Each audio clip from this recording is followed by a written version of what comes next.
Welcome back to Baron's New Vegas Gun Guides. This episode is dedicated to the last of the hunting trifecta and the first of the 308 weapons, the hunting rifle. In comparison to the assault carbine and light machine gun, the hunting rifle returns to the old and slow formula, being a jury-rigged and well-worn bolt-action rifle. It is a returning staple from Fallout 3, getting an upgrade from a strange .32 pistol caliber to a full-fledged .308 caliber battle rifle round. But it doesn't have a visual upgrade per se, as it shares the same model with only the added iron sights to differ it from its Fallout 3 incarnation. The hunting rifle has had a long history in the Fallout series, and has become a favorite for all low-level players. In Fallout 1, 2, and Tactics, the hunting rifle was a Colt Rangemaster, with a familiar amount of strings and bindings holding it together. The Rangemaster was chambered in .223, much like the varmint rifle, but shares the familiar aesthetics with this hunting rifle. It should be noted in New Vegas, the hunting rifle is now an upgrade to the varmint rifle, but fills the same role as the old Rangemaster did back in the day. It gives you powerful shooting at much further range than the pistol could manage. In Fallout 1 and 2, the Colt Rangemaster got turned into that gun, but there is no pistol version for this weapon, which sadly prevents us from seeing the full power of this round, at least in terms of Fallout 1 and 2's internal logic. Now, the weapon is fairly common in almost all Fallout games it appears in, and to answer why it is the case, you simply go to the real-life rifle base, the Winchester Model 70, known at the time as the Rifleman's Rifle. The Model 70, based on the Model 54, is itself based on one of the two most iconic service rifles of the pre-World War I period. Next to the Lee Enfield, it's the Guire 98, which was introduced in surprise 1898. Modern bolt actions mostly owe their configuration to this weapon, and the Model 70, introduced in 1936, was actually a year after the Guire 98 itself was replaced with the carbine version in the German military. Now, the Model 70 popularized the system in America. From 1936 to 1964, the Model 70 used a Mauser-style extractor, which was a more labor-intensive part to build, but gave the weapon its distinguished reliability. It wasn't until 1992 could the classic model be bought, which reintroduced the old Mauser-style extractor. Even when Winchester struggled financially, it was still made, eventually being bought by the Belgian weapons manufacturing giant Effenher Stahl, and produced to this day with variants and derivative rifles all over the place. Almost impossible to escape, actually, anywhere guns go to roost. They even made it to the military and police use as a sniper rifle, until 1964 being replaced with the Model 700 Remington, which was really the only competition of the time. In New Vegas, this weapon has achieved similar distribution. Farmers, NCR 1st Recon, Legion members, and even fiends find versions of this gun everywhere. Uplifted from the simple act of hunting game to protecting families, it now expands a tribe or a town into a wasteland superpower and can help even overthrow a super mutant army. Of the weapons so far, it is definitely the longest range rifle, with a big hit of nostalgia and familiar feeling. Sooner or later you will find this weapon in any game you have, and it'll work for you whenever you need it until you get to the larger firepower. Now, the hunting rifle in New Vegas is a powerful weapon, as one would expect of something shooting a big round. At 52 damage, it's a huge step up from anything the 5.56mm brought to the table. At 2 times the damage of the All-American, the hunting rifle needs less rounds to put people down, which is good, since its rate of fire is slow due to its action. Only 0.95 attacks per second, which is a DPS of only 49.3. But really, it's to be expected. It is an old grandma of a gun. It has a magazine of capacity of 5 rounds and a reload of 2 seconds, which drops the sustained DPS to 35.9. This drop is not very significant, which means reloading isn't that much of an issue in terms of getting damage out to foes. What's more important is the aiming and staying on target. And with a spread of 0.01, it will be familiar to those that play snipers in other games, pretty much a point-and-shoot weapon as long as you don't hesitate too much. It was meant to be a long-range weapon, and it shows. It has an illuminated post-iron sights with the option of a mod for a long-range scope, one of the best magnifications in the game. And VATS, it is expensive though, which is to be expected of a bolt action, at a cost of 40 AP per shot, which gives us a below average efficiency of 1.3. But to help make up for the expensive VATS cost and slow rate of fire, it has a crit multiplier of 2 times, which is a big boost to its extended damage output. Alas, it only does double damage, but that is still a huge extra 52 damage, easily punching through any armor in the game, which is substantiated in some in-universe stories with super mutants plinking at Brotherhood of Steel paladins with hunting rifles and getting penetrating hits.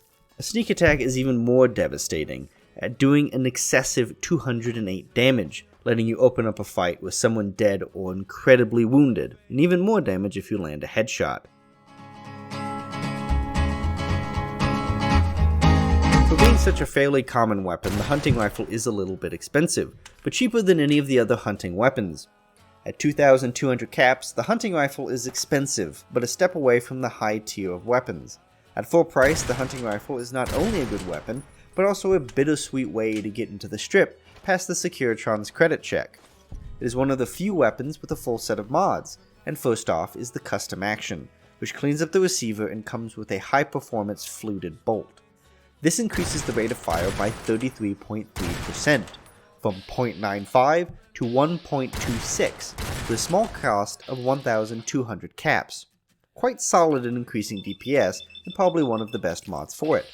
The second mod is a scope, which takes it from the simple iron sights to a very easy to read scope at 3.5 times magnification. It's more if you want a dedicated sniper rifle, and it will cost you a cool 1,300 caps. It isn't truly necessary, but great for hunting and clearing out locations in the Mojave Wasteland world space. The final mod is the extended magazine, which simply double the magazine capacity to 10, which by itself is nothing big, especially at the cost of 1,600 caps. However, when combined with a custom action, it makes for a potent but slower DMR. And the last note of the mods is the cut one. Apparently during development there was going to be a mod called the Hunting Rifle Stripper Clips. It was probably an alternative to the extended mag mod, and possibly hinting that the hunting rifle would have loaded ammo one by one into an internal clip instead of having a detached magazine. In this hypothetical scenario, the stripper clips would have really changed how effective the hunting rifle would have been, changing it from loading like a hunting shotgun into the riot shotgun. Now altogether, the base mods in the game nearly triple the price, but they make that one rifle that you've modded stand out among all the base models.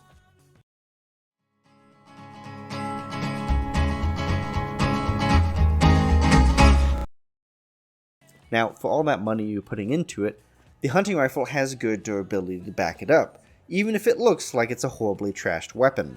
At 1,495 shots of standard ammo, and even with the more potent ammo, jacketed soft points or JSPs, it lasts a solid 995 rounds. Even at just below 1,000 rounds, the hunting rifle is capable of putting in a lot of work in that time. Now, Granddad's 308 rounds are expensive. The standard round costs 4 caps per round, but a little goes a long way. Like other calibers, the 308s come with hollow point variants, which deal 75% more damage while increasing enemy DT by 3 times. The boost to damage for this caliber is huge, and with sneak attacks, the damage output can become massive, but they cost a hefty 9 caps per round, 225% more than the standard round. For the same cost, you also get access to the AP rounds, which deal 95% of the damage, but reduce enemy DT by 15. It's expensive, and with the high damage, not truly necessary. The final ammo is the hand-loaded JSP. In older versions of the game, it did 50% more damage, and that's it. But in the up-to-date versions, it only does 30% more damage, and increases the wear on the gun by 50%. Well, all in all, not the great round to keep the hunting rifle good, it is much cheaper in terms of material cost. Cointreau's and Camp McCarran, for those that want 308 rounds, has over 2,000 of them, and is the shadiest and biggest source of this ammo, and it should be stated. Now, where does the hunting rifle stack in terms of progression? It is almost ubiquitous in the older installments in the series, and a solid starter weapon, but in New Vegas it is a bit rarer from the onset. It is a much more solid mid-game gun. With a strength requirement of 6 and a gun skill of 50, it is also fit for the middle-of-the-field rifleman. At only 6 pounds and with a good value, the hunting rifle is hard to leave behind because you want to sell it or fix it up later. but as you get more expensive guns later in the game, it will become easier. Now, there is a unique variant in the GRA DLC, but it will be covered later and is quite the unique rifle, as it is one of the most potent single-shot damage weapons in the game. In the base game, there is a companion unique version of this weapon, much like the assault carbine, and it is Boone's, which stands to reason given his past in the NCR. His is equipped with a scope and does the same amount of damage as the normal player model, but has lower stats everywhere else. Despite this lack of stats and critical parameters and such, Boone is quite capable with it and offers some of the strongest and longest range support. I've said a lot of times in this video that the hunting rifle is common and uncommon in New Vegas. It is a favored weapon of the two major factions, and it's scattered around the Mojave, but more times than not, it's more available to higher level players. Of those that can be found, one can be found near Skeleton by the Boulder City train station, which has Deathclaws. The Camp Guardian Caves have one before Private Halford in a little side area. Those have Lake Lurks. In Cottonwood Cove HQ there's one on the desk, which is a Legion location.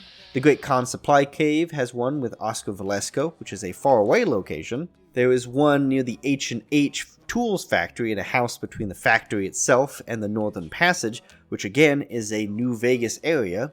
If you can make it out to West Side, there's one in Miguel's Pawn Shop on a bookshelf, and if you can get past the Fiends, Vault 3 has one in the Overseer's office. Now, if you go the normal route, Cliff and McBride and Novak have some in their gun safes. And then that brings us to the ones that need to be pulled from cold dead hands.